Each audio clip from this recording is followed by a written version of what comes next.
नमो भगवते वासुदेवाय नमः। कार्तिक मास का महात्म्य।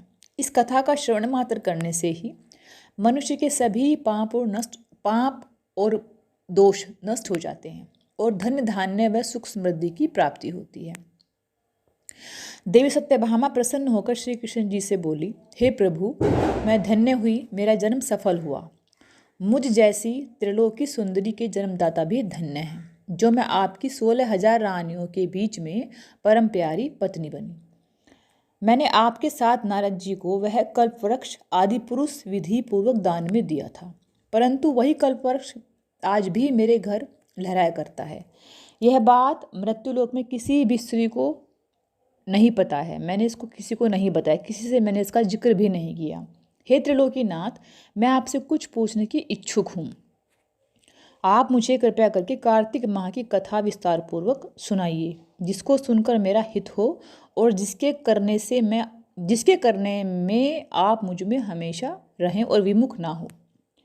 सत्यभामा के ऐसे वचन सुनकर कृष्ण जी हंसते हुए बोले, सत्यभामा को वो कल्प वृक्ष के नीचे ले गई और वहां जाकर वो उनसे बात करने लगी और बोले, हे प्रिय, 16,000 रानियों में तुम मुझे प्राणों के समान प्यारी हो।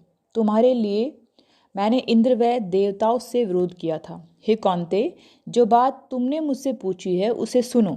एक दिन मैंने तुम्हारी इच्छा पूर्ति के लिए गरुड़ पर सवार होकर इंद्रलोक जाकर कल्पवृक्ष मांगा। इंद्र द्वारा मना किए जाने पर इंद्र व गरुड़ में घोर संग्राम हुआ और गोलोक में भी गरुड़ जी ने गो से युद्ध किया। गरुड़ की चोंच की चोट से उनके कान व पूंछ कटकर गिरने लगी, जिससे 3 वस्तुएं उत्पन्न हुई। कान से तंबाकू उत्पन्न हुआ, पूंछ से गोभी और रक्त से मेहंदी उत्पन्न हुई। तब गौ में भी क्रोध आ गया, गौओं को गुस्सा आ गया, तो उन्होंने क्या किया, क्रोधित होकर गरुड़ पर वार करना शुरू कर दिया, जिससे उनके भी 3 पंख टूटकर जमीन में गिर पड़े। उनके पहले पंख से नीलकंठ बना, दूसरे से मोर बना और तीसरे से चकवा चकवी बने। हे प्रिय, इन तीनों का दर्शन करने मात्र से ही शुभ फल प्राप्त होते हैं। यह सुनकर सत्यभामा ने कहा, हे प्रभु, कृपया मुझे मेरे पूर्व जन्मों के बारे में बताओ कि पूर्व जन्म में मैं कौन थी, कौन कौन से दान व्रत व जप मैंने नहीं किए हैं, मेरा स्वभाव कैसा था, मेरे जन्मदाता कौन थे और मुझे मृत्युलोक में जन्म क्यों लेना पड़ा था। मैंने ऐसा कौन सा पुण्य कर्म किया था जिससे मैं आपकी अर्धांगिनी बनी हूँ। तो कृष्ण जी बोले, हे प्रिय, सुनो। पूर्व समय में सतयुग के अंत में मायापुर में अतिगोत्र में वेद वेदावत का ज्ञाता देश शर्मा नामक एक ब्राह्मण निवास करता था। वह प्रतिदिन अतिथियों की सेवा, हवन व सूर्य भगवान का अत्यंत मन से पूजन करता था। वह सूर्य भगवान का बहुत ही प्रगाढ़ भक्त था। सूर्य के समान वह तेजस्वी था। वृद्धावस्था में उसे गुणवती नामक कन्या की प्राप्ति हुई। उस पुत्रहीन ब्राह्मण ने अपनी कन्या का विवाह अपने ही चंद्र नामक शिष्य के साथ कर दिया। वह चंद्र को पुत्र के समान मानता था और प्यार करता था, और चंद्र भी उसे पिता की भांति सम्मान देता था। एक दिन वे दोनों कुश और समिधा लेने के लिए जंगल में गए।